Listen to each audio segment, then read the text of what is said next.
I'm Lisa Carter, 35, quiet, civilian clothes, sitting in the second row at my younger brother's military graduation, watching my family beam with pride while pretending I'm invisible. It wasn't always like this, but once you're labeled the disgrace of the family, the truth doesn't seem to matter anymore. My brother Ethan stood tall on the stage in his crisp dress uniform, our father's old combat badge pinned proudly to his chest. The crowd clapped as the speaker listed each cadet's accomplishments, and around me, relatives smiled, whispered, wiped tears. No one looked at me, and honestly, I was fine with that. Or at least, I had convinced myself I was. You see, years ago, I was the first in our family to join the military. I blazed the trail. I had the same dreams Ethan now wore on his sleeve, and I wore the same boots, until everything changed. Until my name became the family's secret shame. Until I disappeared from their proud stories. But what happened at that graduation, when the general looked at me and stopped the entire room? Well, let's just say, that day rewrote everything. We'll get there. But to understand what happened, you need to know how I got erased. I was born into a family that breathed discipline, rules, duty, uniforms. My father served 22 years in the Army, retired as a decorated major. My grandfather, Air Force. My uncle, Navy. It was expected. For boys, it was a rite of passage. For girls, support from the sidelines, polite clapping, perfect hair, bake sales, maybe marry someone with medals. I never fit in that outline. At age 10, I memorized Morse code for fun. At 12, I was running drills in the backyard while my cousins played volleyball. When I told my father I wanted to attend a military academy, he stared at me for so long I thought he hadn't heard me. Finally, he sighed. "You're chasing something you don't understand, Lisa. It'll break you. And then we'll have to pick up the pieces." I joined anyway. At 17, I left home with a duffel bag, a scholarship, and enough ambition to outshine every doubt in my family's eyes. The first year was hell, but I survived it, then thrived in it. I rose through ranks, outpaced peers, gained the attention of my commanders. Strategy, leadership, endurance. I was made for it. My mother sent short, clipped letters. My father stopped calling altogether. When I was selected for a sensitive intelligence training program during my third year, I called home. Dad answered. I told him the news, voice bright with hope. He replied flatly, "Are you still running from something or just trying to prove us wrong?" I didn't call again for a long time. Then, during a mission overseas, something happened. And I can't tell you all of it. Much of it's still buried in classified reports. But I made a choice that ended my career. Or rather, it ended how people saw my career. The operation failed. Not because of my decision, but I was the easiest name to blame. There was an internal review, a political mess, and eventually, a discharge that came with silence and shame. My family didn't ask for details. They just decided the version they preferred. That I had cracked under pressure. That I had embarrassed them. From that day forward, I became the disappointment. They told everyone I had been dishonorably discharged, that I never should have joined, that I was emotional, unfit, unstable, and I let them believe it. Because trying to explain the truth to people who have already stopped listening hurts more than silence. I moved to another city, started over, quietly built a life. Still in service, just not in a way they would understand. I worked in private defense strategy, discreet, vital, hidden behind layers of confidentiality. My contributions saved lives, but you wouldn't find my name on a medal. And maybe that was the price I had to pay. So when Ethan got into the academy, my family celebrated as if he'd broken some invisible curse. "This is what we hoped Lisa would become," my father once said during a holiday dinner. "She tried, but she wasn't cut out for it." I said nothing, just passed the mashed potatoes and smiled. And now, here I was, years later, in a stuffy hall filled with the sounds of success and legacy. sitting quietly as the real Carter child stepped forward to receive his honors. I was just a shadow in the corner. Until the general walked in, until he looked my way, until recognition flashed across his face like a thunderclap. He paused, then started walking toward me. And in that moment, I knew this story wasn't over. The moment the general saw me, everything slowed. He had just stepped up to the podium, a composed man in full regalia, flanked by aides and flaring medals. His eyes scanned the crowd with the familiarity of someone used to being seen, not necessarily to seeing anyone else, until they landed on me. At first, I thought it was coincidence, a glance, a flicker. But then his face changed, subtle, but undeniable. Recognition. His brow lifted just slightly, then his posture stiffened. Then, he stepped away from the podium. At first, I thought maybe he was headed toward someone behind me. Maybe an aide. Maybe a misstep. Anything to explain why the commanding general of the entire division was now walking straight toward the second row of folding chairs where I sat. My mother, seated beside me, didn't notice. She was fussing with a ribbon on Ethan's ceremonial folder. My father, on the other side, leaned forward to snap a photo. But my pulse was loud in my ears, my hands suddenly clammy in my lap. Then he stopped, right in front of me. He extended his hand, firm, purposeful, public. "Captain Carter," he said, voice low but unmistakable. "Is it really you?" The entire row turned toward me. Conversations behind us froze. A few people in the rows ahead glanced back, sensing the shift in air. I stood up automatically. Old instincts. Even though I hadn't worn the uniform in years, the habits never leave you. My posture straightened. Chin up. "Yes, sir," I replied, my voice even. "It's me." He took my hand in both of his. "I can't believe this. We thought—" He stopped himself, his eyes narrowing. "We thought you were gone." I nodded quietly. I was, sort of. There was a flicker of emotion in his expression, something between awe and regret. He looked me over again as if verifying that I was real. Then, with no warning, he stepped back, squared his shoulders, and saluted me. The sound in the room, quiet murmurs, shuffling papers, hushed applause, vanished. Every eye turned. My father turned. My mother froze, the ribbon in her hand dropping to the floor. Even Ethan, seated on the stage, leaned forward, frowning in confusion. The general's voice rang out, clear, sharp, respectful. "It is an honor to see you again, ma'am. Your actions in Operation Grey Echo will never be forgotten. We still study your decisions at the War College." He turned to the audience before I could even process the words. "Ladies and gentlemen, I apologize for the interruption, but when a hero walks among us, even one dressed as a civilian, it deserves acknowledgement." And just like that, he walked back to the stage, leaving the room in stunned silence. Leaving me standing there, exposed, seen.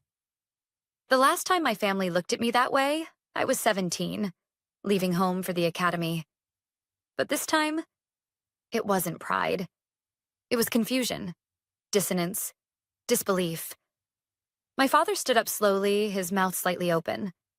"What was that?" "I think," my mother said faintly. The general saluted Lisa. She said my name like it was a foreign word in her mouth, like she hadn't used it in a long time. I sat down, my heart pounding.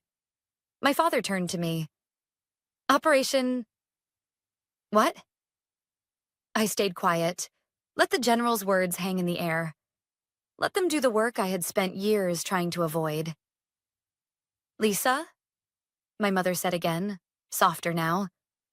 "What did he mean?"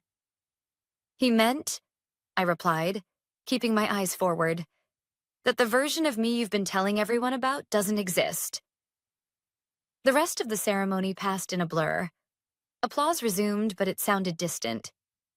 Ethan's name was called, and he walked across the stage, shaking hands with the same general who had just publicly resurrected the daughter no one in the Carter family talked about anymore. When Ethan looked into the crowd, his eyes locked on mine. Wide, disoriented. He gave a slight shake of his head, almost imperceptible, like trying to piece together a reality that didn't fit the story he knew. After the final anthem played and the ceremony was dismissed, families began rising, taking photos, handing out hugs. My parents didn't move. I could feel their stares. Eventually, my father broke the silence. "We're going to the reception tent. Ethan will want pictures with the family." I turned to him. "Would you like me in them this time?" He flinched. For a moment, the bravado cracked. I saw something in his face I hadn't seen since I was a teenager. Uncertainty. Maybe even shame. "I think we should talk," he muttered. I nodded once. "We should, but not in a tent full of people pretending this didn't just happen." I stepped away, my heels clicking against the tile floor, my pulse still a war drum in my chest. And behind me, I heard him whisper to my mother, "General?" Lisa was a general?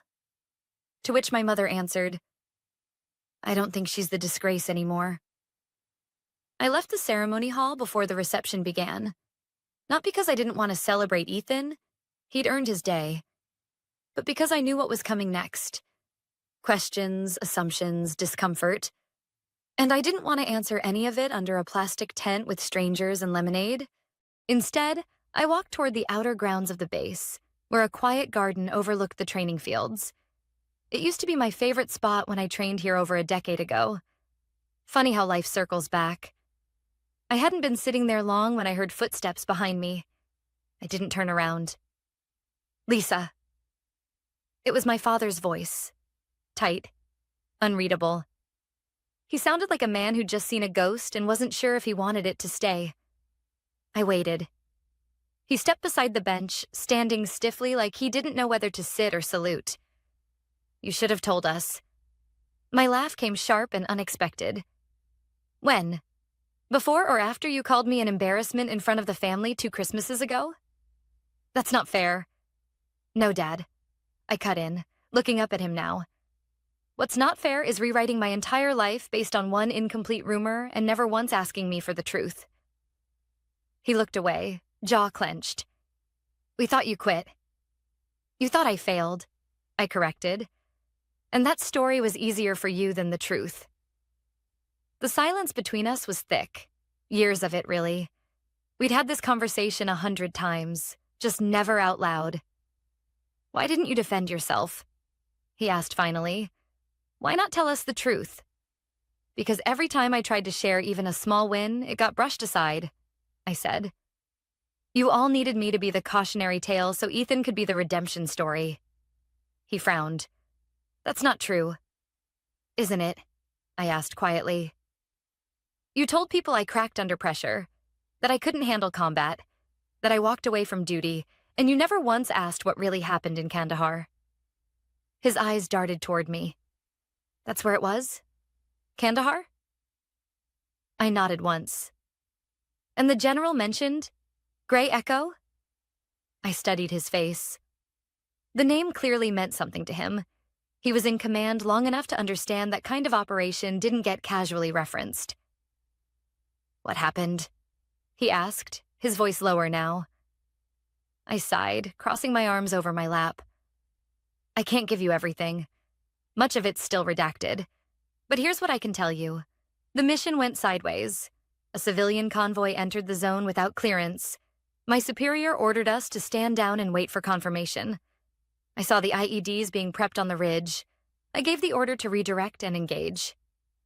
"You disobeyed command?" "I acted faster than the chain," I said. "And because of that, 3 families got their loved ones back alive."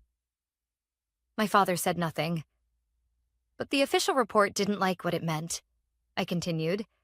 "Too much gray area. My superior covered himself by pushing the failure downward. And I didn't have the right last name or the political capital to fight it." He looked shaken.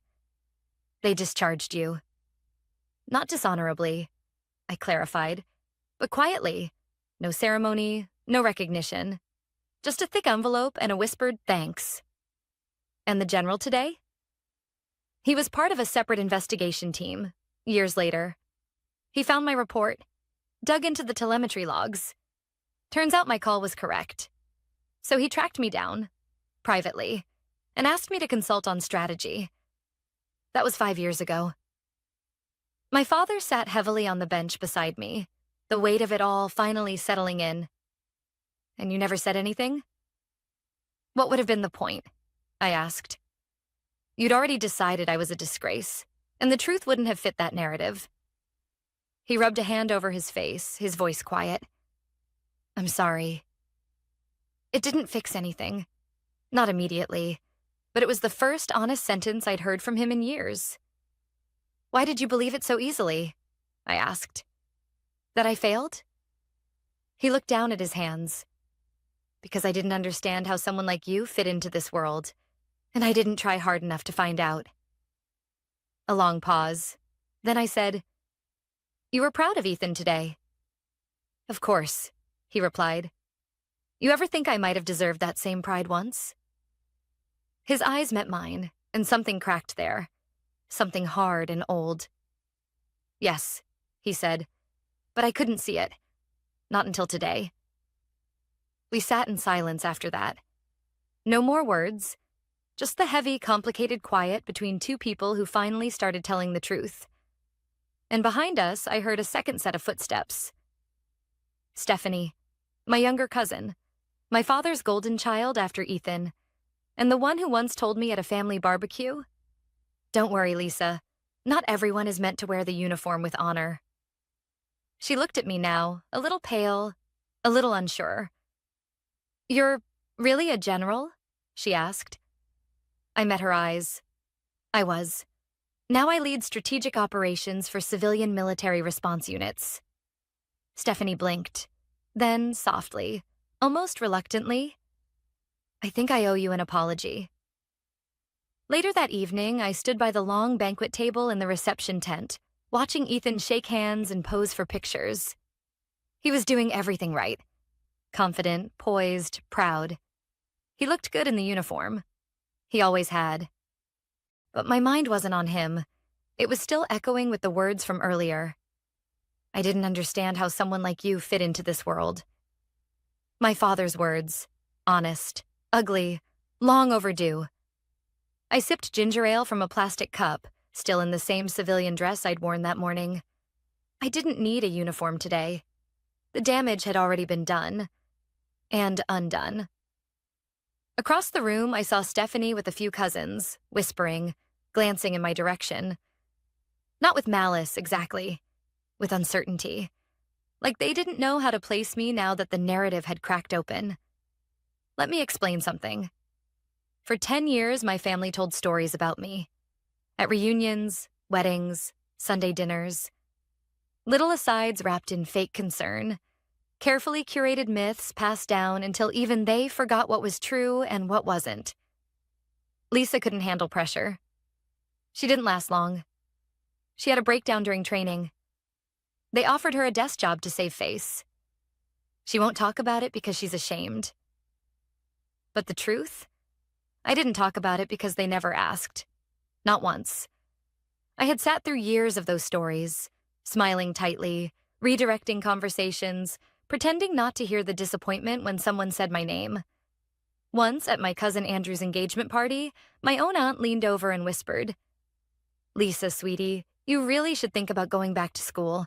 It's not too late to have a second act. I remember looking at her, realizing she had no idea that same month I had been coordinating a joint force response unit that evacuated 312 civilians from a compromised zone under threat of missile fire. Second act? I was already writing my third. Still, I had smiled and thanked her. Because what else could I do? This family had decided what my story was. And anything that didn't fit, they simply erased. Ethan eventually wandered over, looking as polished and controlled as ever. You're causing quite the stir, he said, picking at a cracker from the table. Wasn't my intention. I know, he said, watching me closely. But why didn't you tell me either? That stung. Because you were the one they were proud of, I replied. I didn't want to take that from you. Ethan's jaw tensed. Lisa, come on, that's not fair. Isn't it? I asked softly. He sighed. You could have told me you were a general. I wouldn't have cared. You would have, I said. You just don't know it. Because we were raised to believe success had only one face. And it wasn't mine. He didn't argue. Instead, he looked down and said, I'm sorry. I blinked. Not just for today. He added, for everything. For listening to their version. For not asking more.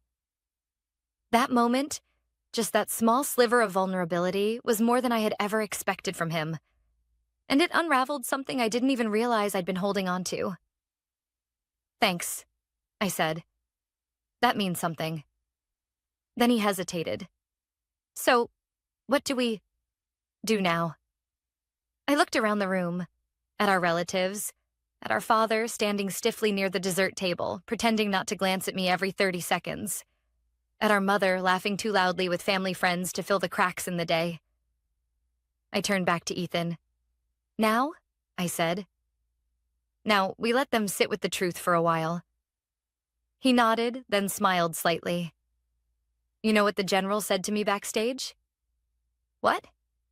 He said, I had no idea that Carter's sister was the Lisa Carter. You've got a lot to live up to. I laughed then.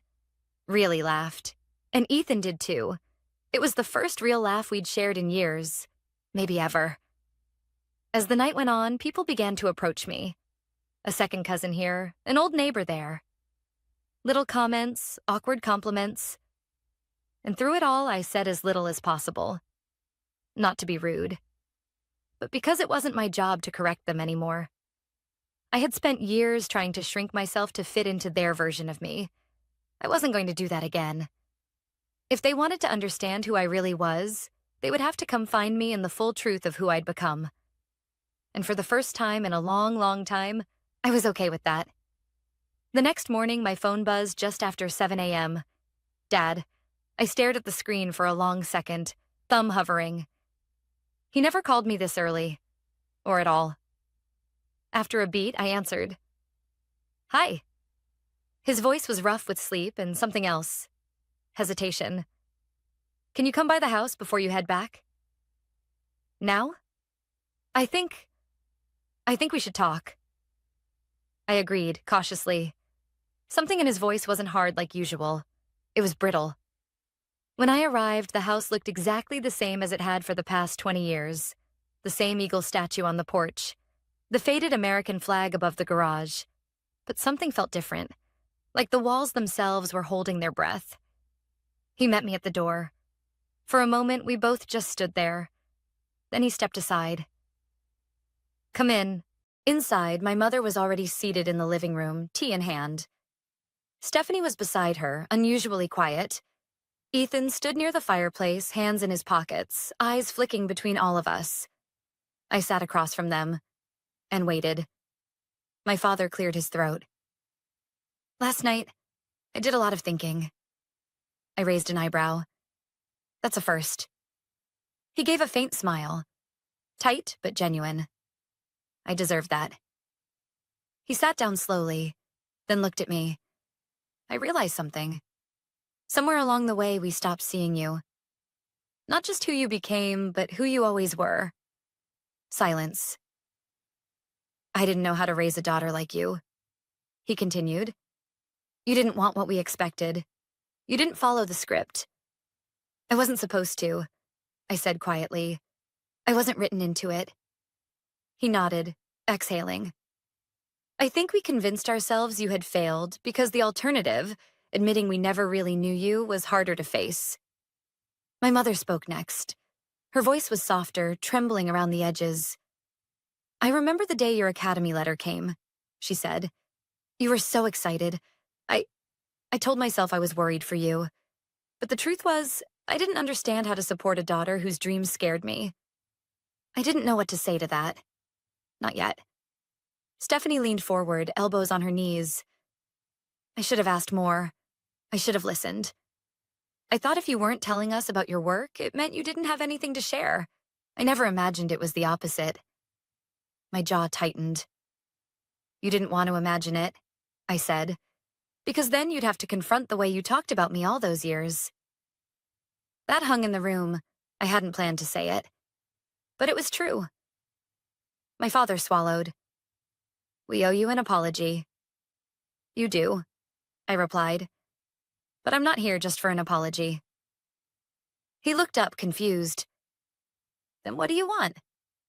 I want you to stop rewriting my story to make yourselves more comfortable, I said. You don't get to tell people I had a rough patch or that I left the military early because it wasn't for me. That's not what happened. And pretending it is? That's another betrayal. My mother flinched. Stephanie looked down. I don't need a family that pities me, I continued. I need a family that respects me. Ethan nodded quietly. We can do that. My father was quiet for a long moment. Then he said, What would you like us to tell people? I leaned forward. Tell them your daughter is a decorated former captain who led classified operations that saved lives. Tell them she now leads strategic civilian military response units across multiple regions. Tell them she stayed silent all these years, not because she failed, but because you weren't ready to hear the truth. He sat back, visibly shaken, but he nodded. My mother looked at me through tear-glossed eyes. Lisa, will you let us try again? I looked around the room at all of them, so eager now to undo the damage, to turn a page. Trying mattered, but it wasn't a switch they could flip. I'll let you try, I said. But understand, trust isn't something I owe you just because we share a name. It's something you'll have to earn. No one spoke for a moment. Then my father stood and crossed the room. For the first time in my adult life, he looked at me like an equal, and with quiet humility, he said, We'll earn it. 6 months passed. Life moved on. But the silence between me and my family, once heavy and suffocating, had begun to loosen. It didn't dissolve overnight. Healing never does. But the cracks started to fill in with something I hadn't expected from them in years. Effort. Real effort. My mother started calling every Sunday, not to check in with pity, but to ask thoughtful questions about my work, my team, my life. She even looked up a few acronyms so she could keep up. Ethan invited me to speak at a leadership seminar at his base. Said he wanted his fellow officers to hear from someone with actual field brilliance. That made me laugh. And my father, well, he was the slowest to shift, as I knew he would be. But even he changed. One day, a formal-looking envelope arrived in the mail. Inside was a handwritten letter. Neat, straight, military style. It read, Lisa, when I wore the uniform, I used to think honor was about obedience, discipline, reputation. But now I see it's also about truth. About standing tall even when the people who should support you don't. You've done that. I'm proud of you. Truly. Dad, I read it 3 times.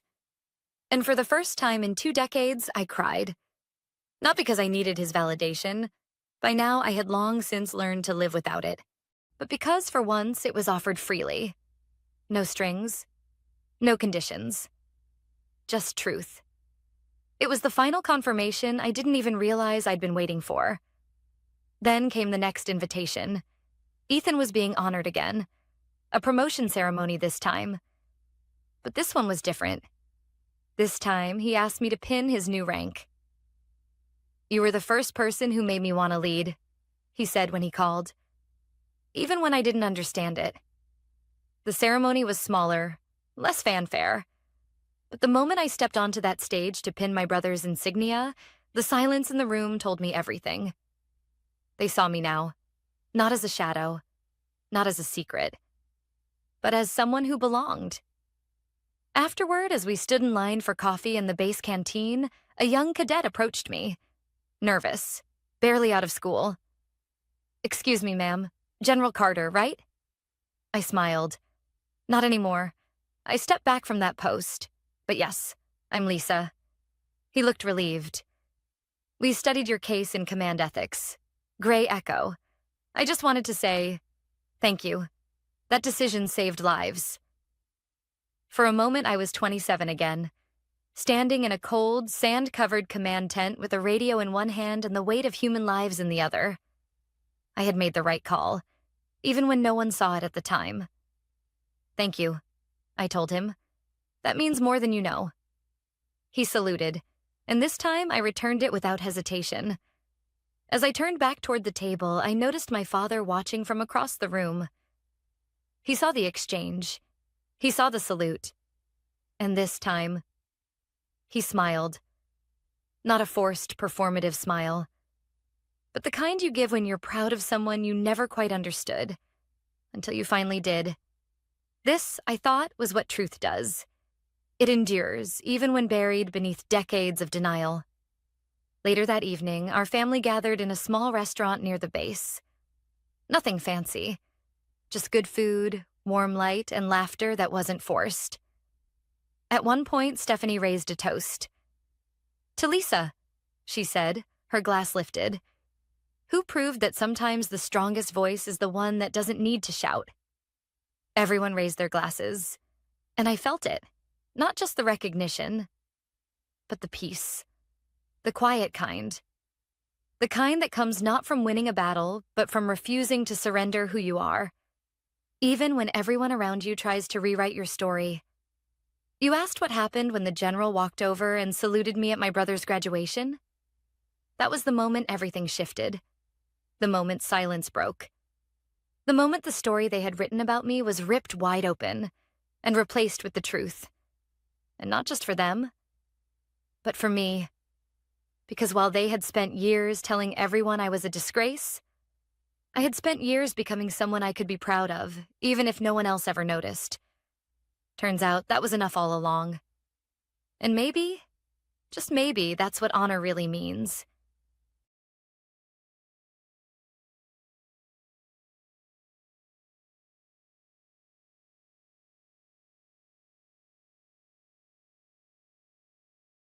I remember the exact moment it happened. I was sitting in that gray cubicle with the flickering fluorescent light overhead, the one I had asked maintenance to fix 6 times, the one that buzzed just enough to keep you on edge, but never loud enough to justify a complaint. That was where I sat for 8 years. Same desk, same chair, same smile plastered on my face, pretending I wasn't waiting for something I knew deep down was never going to come. Then came the email. Subject line, "Let's chat." From Dan Miller, VP of Operations. Time, 3:14 p.m. My heart knew before my brain even finished reading it. Promotion season. The end of quarter 2. The 7th June in a row that I'd thrown everything I had into proving myself. I walked into his office exactly 2 minutes early. Not too eager, not too casual. I wore the navy blazer I saved for important conversations, the one that still smelled faintly of dry cleaner starch. Dan was scrolling on his phone when I walked in. He didn't look up right away, like I was interrupting something more valuable than my future. Then he smiled. Not a warm smile. Not a human smile. One of those, "I hope you don't make this awkward" smiles. "Linda," he said, gesturing to the seat in front of his desk. "Thanks for coming in." I already knew. But I still held on to the tiniest thread of hope. Hope is stubborn like that. It sticks around even after your dignity has left the room. Dan folded his hands.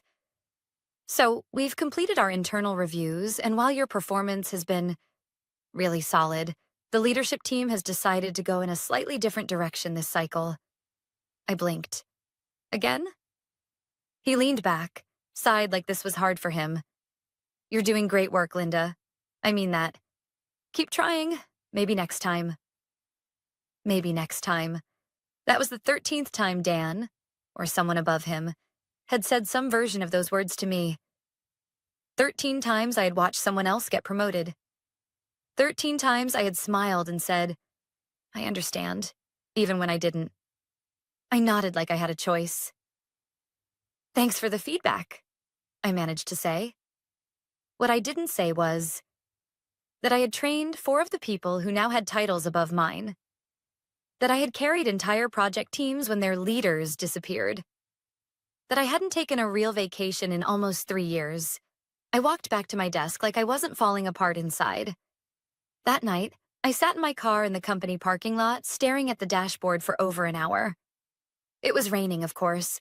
It always rains when your heart's breaking and no one's around to notice. I didn't cry. I didn't scream. I just sat there until my fingers stopped shaking. Then I called my younger brother, Marcus. He's an ER nurse, used to seeing pain up close. I told him everything. About the promotion. About Dan. About the way I felt like I was disappearing. He listened without interrupting. Then he said something I didn't expect. "You know what your problem is, Lynn?" I laughed bitterly. "Enlighten me."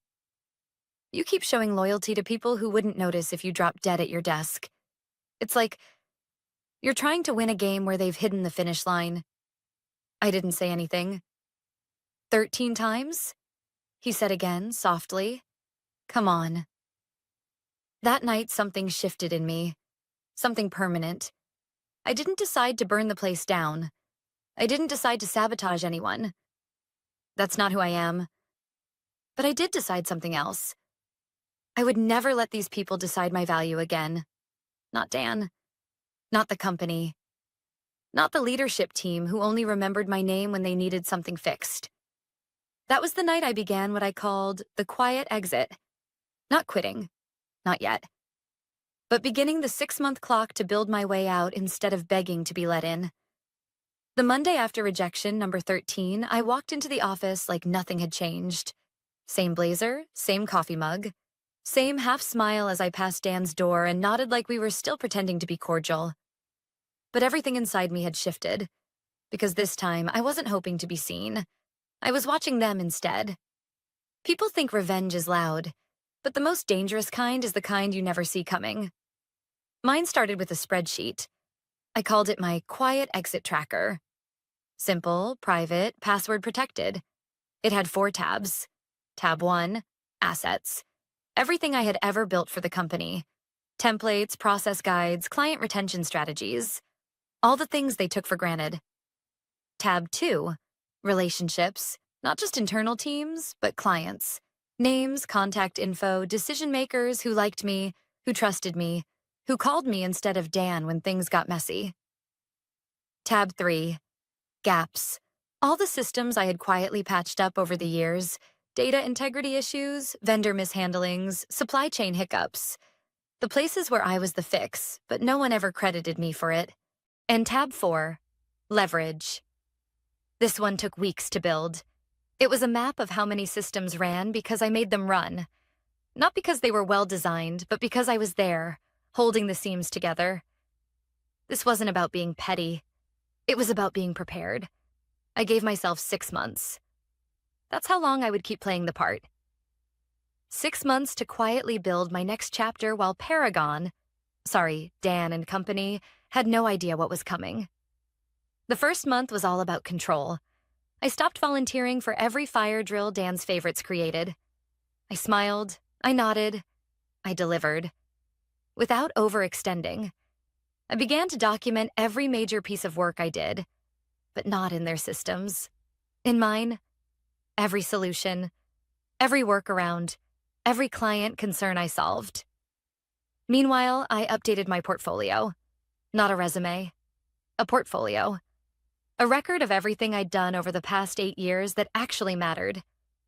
I wasn't applying for another job. I was preparing to build something of my own. I started going for lunch walks. No one noticed.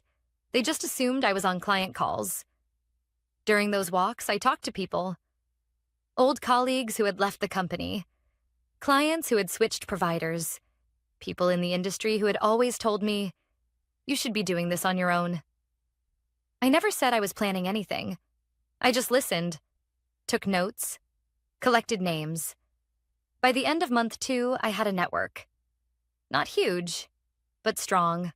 Quiet conversations over coffee. DMs on LinkedIn. A few lunches where people leaned in and said, "If you ever do go out on your own, let me know." Meanwhile, back at the office, Dan had already forgotten our last conversation. He passed me in the hallway one morning and actually said, Don't give up, Linda. You've got grit. I just smiled.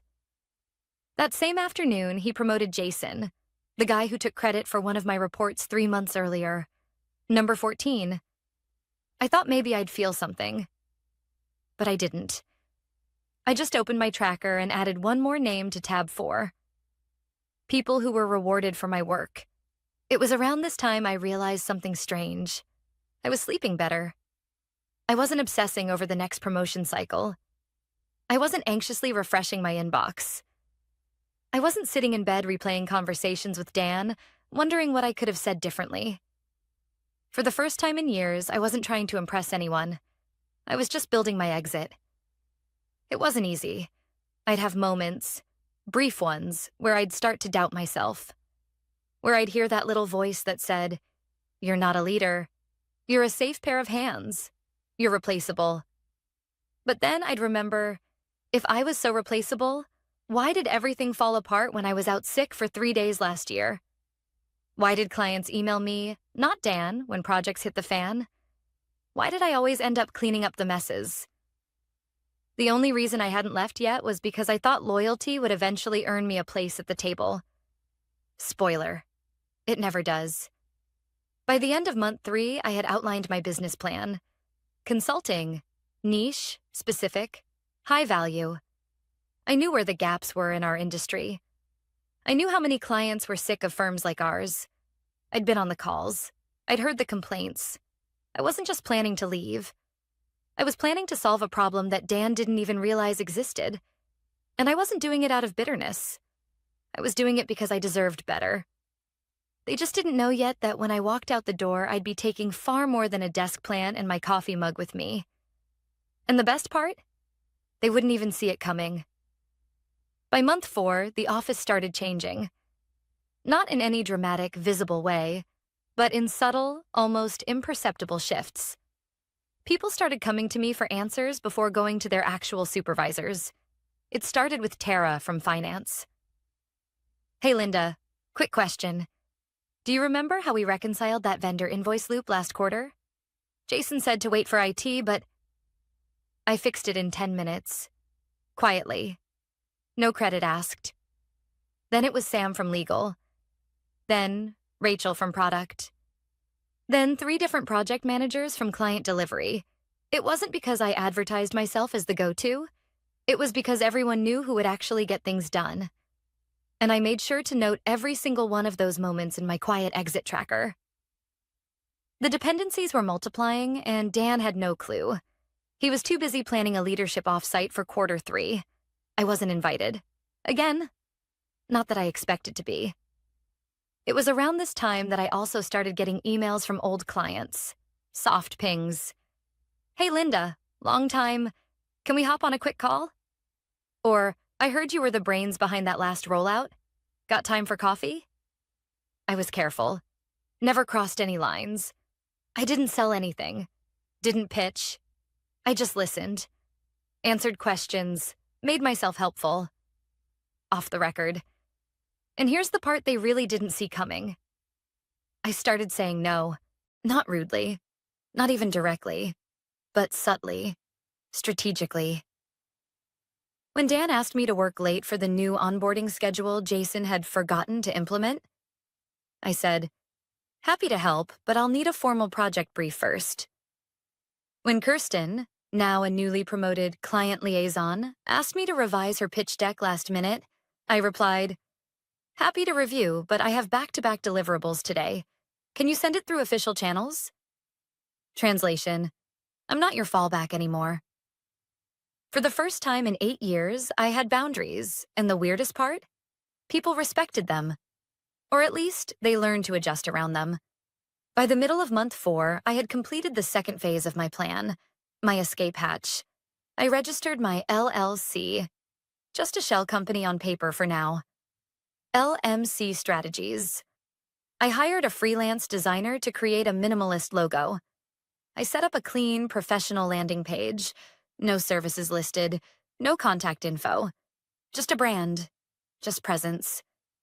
To the outside world, it looked like I was preparing for something. But to Paragon, I was still just Linda, the reliable one, the safe pair of hands. Dan even stopped me in the hallway one day and said, "Hey, you've been really solid lately. Keep it up. You never know when the next round of promotions is coming." I didn't even laugh this time. I just looked at him and said, "Thanks, Dan. Appreciate it." The truth is, I wasn't angry anymore. I was past that. What I felt was clarity. I could finally see the system for what it was. A loop. A rigged machine that fed off people like me. Quiet, competent, loyal, while rewarding whoever made the most noise in meetings. I'd spent too many years trying to solve an equation that was never designed to be solvable.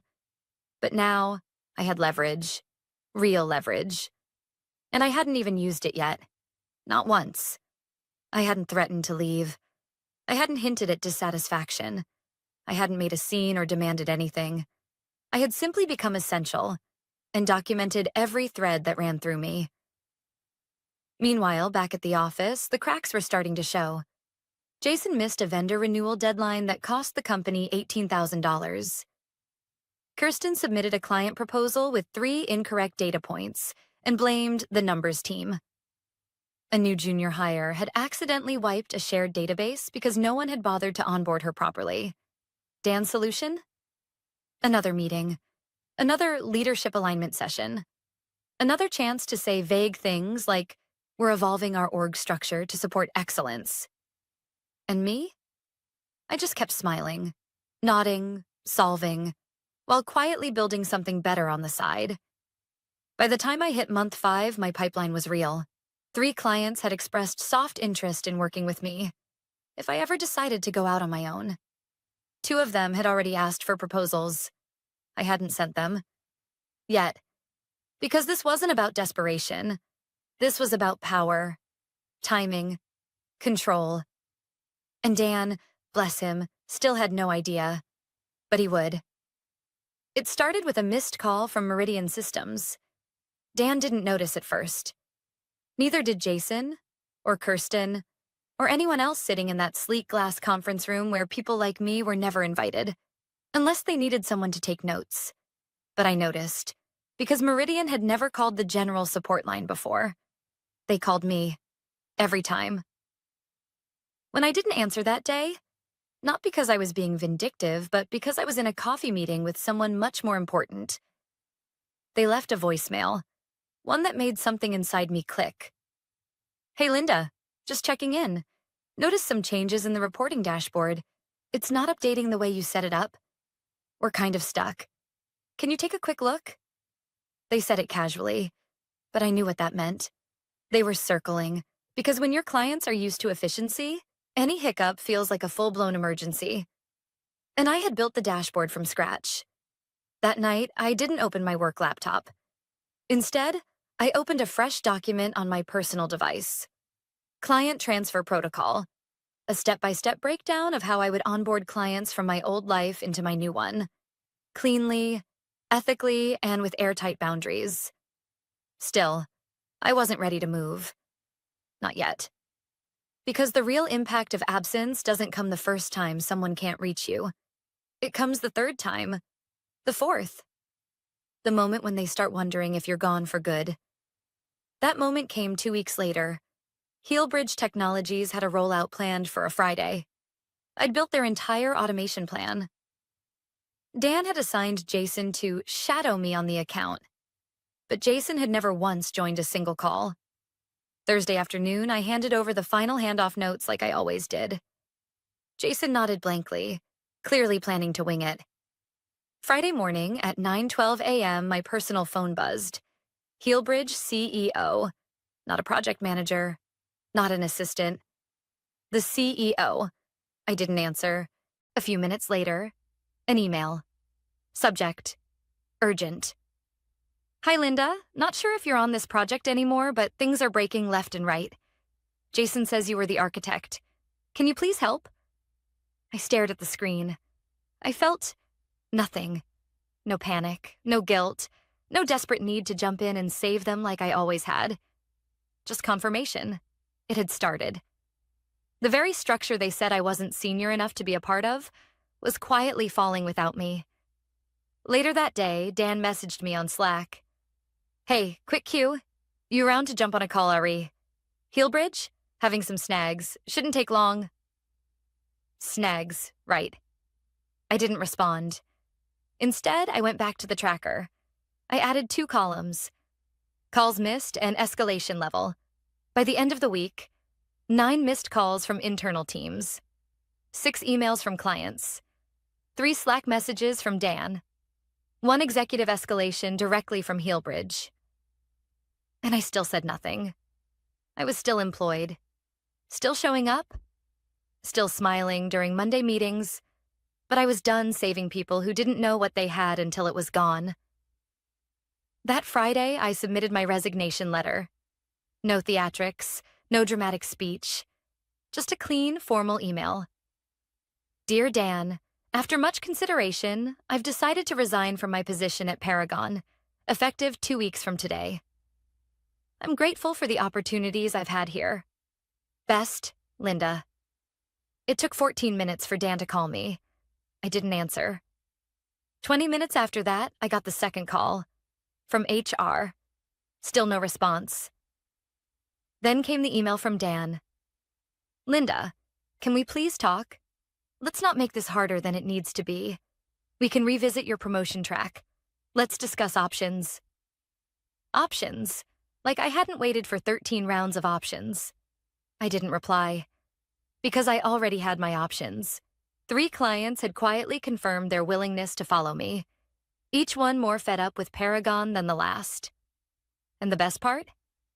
I had never signed a non-compete. Dan had forgotten, or assumed, but I hadn't. By Monday morning, word had spread. I walked in like any other day, sat at my desk, logged in, acted normal. Dan approached, face tight. We should talk. I looked up calmly. Sure, I have 30 minutes before my next meeting. He was already sweating. Dan shut the door behind him like we were about to have a friendly catch-up.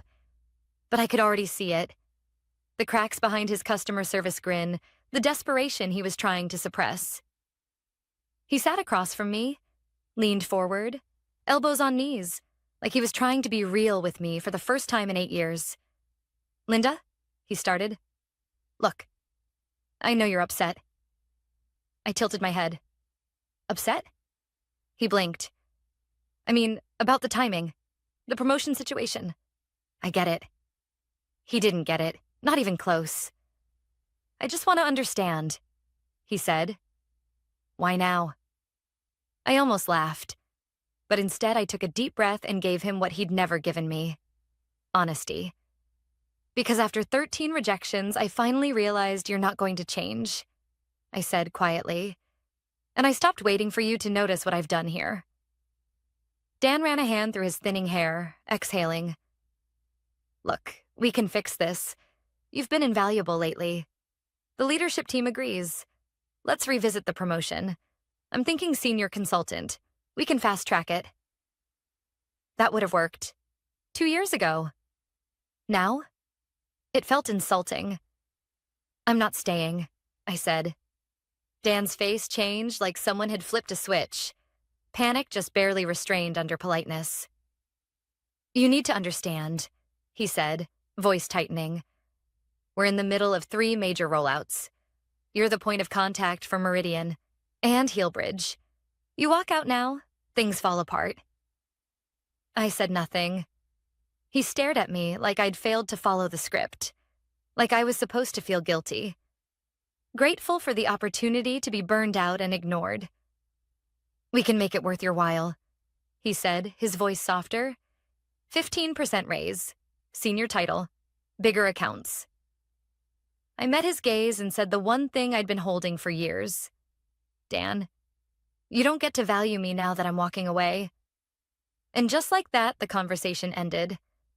Over the next few days, I watched the walls slowly buckle. The Monday after my resignation, Jason broke a key configuration file for Meridian's rollout. It delayed the project by 10 days and cost Paragon over $70,000 in penalty fees. Heelbridge sent in a formal complaint. Your team is unresponsive, disorganized, and unprepared. Internal systems started glitching. No one could figure out the custom data sync I had manually patched 2 years ago, because no one had ever asked how I'd done it. They just assumed I'd always be around to fix it. Dan started emailing me daily. Can you hop on for just 10 minutes? Where did you save the Heelbridge notes? Clients are asking for you by name. Please advise. Each email was more frantic than the last. By the end of my first week of notice, I had 48 missed calls. I counted them. Dan, human resources, client liaisons, even Kirsten. They were unraveling. Quietly, messily, completely. And me? I was calm, focused. My onboarding process for my new business was almost complete. My new website went live on Thursday. That same day, I received 2 formal inquiries from the clients who had been just curious before. Now they were ready. Paragon didn't even know how deep the shift was yet, but they were about to find out. On day 9 of my notice, I received a meeting invite from Vernon, the company's CEO. Subject: let's talk. Dan was already seated when I entered Vernon's office, looking like he hadn't slept in days. Vernon stood to shake my hand, overly formal. Linda, thank you for coming. I nodded, said nothing. We've been reviewing recent developments, he said. Client feedback, team performance. Frankly, it's been illuminating. Translation: we had no idea how much of this place depended on you until it started breaking. We'd like to make you an offer, he continued. Senior manager, 25% raise, flexible hours, immediate promotion. Dan smiled like this was generous, like I should leap at the chance. I didn't move. Linda, Vernon said, what would it take to keep you here? I met his eyes. Nothing. Silence. Just the hum of the air vent and the ticking of the wall clock. I've already moved on, I said. You just didn't notice. They didn't argue after that, because they knew. They finally knew. When I left the building that evening, I passed Dan in the hallway. He looked up, searching my face for anything. Regret, hesitation, one last shred of uncertainty. I smiled. Good luck. And I meant it, because what was coming next? They weren't ready. The day after I walked out of Paragon for the last time, I sat at my new desk. Not in a cubicle. Not under flickering lights. Not in a building with motivational posters no one believed in. My desk, in my home office. With natural light, actual silence, and a nameplate that finally said what I had always been. Linda Cooper, founder and principal consultant, LMC Strategies. No fanfare. No party. Just peace. And a quiet kind of power that settled into my bones. By noon that day, I had 3 signed contracts sitting in my inbox. Meridian, Heelbridge, and a third I hadn't expected. Allensworth Diagnostics, a company I'd only spoken to once, but who had heard good things. I didn't poach them. I didn't chase. They came to me. They came because they saw something Paragon never had. Someone who solved problems. Someone who listened. Someone who delivered, without asking to be applauded every 5 minutes. Within 3 weeks, I had 5 clients and more revenue than I'd ever made in a quarter at Paragon. Dan, meanwhile, was in damage control mode. I know this because Tara, one of the few people I still spoke to, texted me. They're falling apart without you. Vernon called an all hands to restructure accountability. Translation: he's panicking. 2 days later, I got a call from a number I didn't recognize. I let it go to voicemail. It was Dan. Linda, listen. I know things didn't end how they should have, but I'd really like to connect. We've had some challenges. I think we should talk. Maybe see if there is any path forward. I didn't call back. Not out of spite, but because I wasn't interested in going backward. That same week, I hired my first contractor, a systems analyst named Priya. Smart, sharp, overlooked at her last job by, as she put it, a manager who loved golf more than work. She reminded me of someone. By month 3, I had a full client roster, a legal retainer, and 2 more contractors onboarding. Paragon, meanwhile, had downsized 2 departments. Then came the call. Block number. I almost didn't answer, but something in me said I should. It was Vernon. "Linda," he said, voice strained. "Thank you for picking up." I waited. "I won't waste your time. We're in a tough spot. Since your departure, we've lost 7 key clients. 3 have explicitly stated it was because of the transition. Morale is not good. Systems are breaking, deliverables are late, and Dan is no longer with us." I stayed silent. "We'd like to propose a merger," he continued. "We acquire your firm, you lead strategy, full autonomy. We need your help." It hit me right then. This was the fantasy I'd had so many nights before, back when I still believed the only way to win was to be let in. But now I had something better than their approval. I had self-respect. I had proof that I could succeed without being tolerated, that I didn't need a seat at their table, because I'd built my own. "I appreciate the offer," I said, "but I'm not interested." There was a long pause. "I understand," Vernon said quietly. Then, before he hung up, "You were always better than we knew. Too late." A few weeks later, I met Kirsten for coffee. She looked exhausted, said she was leaving Paragon too. "They don't know what they're doing," she said. "They pretend everything's fine, but everyone's terrified. Your name's basically banned in meetings." I smiled. Not smug, just satisfied. "You built something," she said, "and I want to be part of it. If you're hiring, I'll send my resume." I nodded. "Let's talk." By month 6, we were a team of 4. Our clients respected us. Our work mattered, and no one had to fight to be seen. Sometimes I still think about that cheap office chair with the stain, about the flickering lights, about the 13 times I was told to wait my turn. And then I look around at what I've built.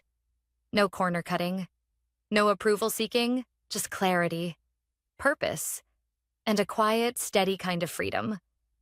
Because the truth is, the best revenge isn't making them suffer.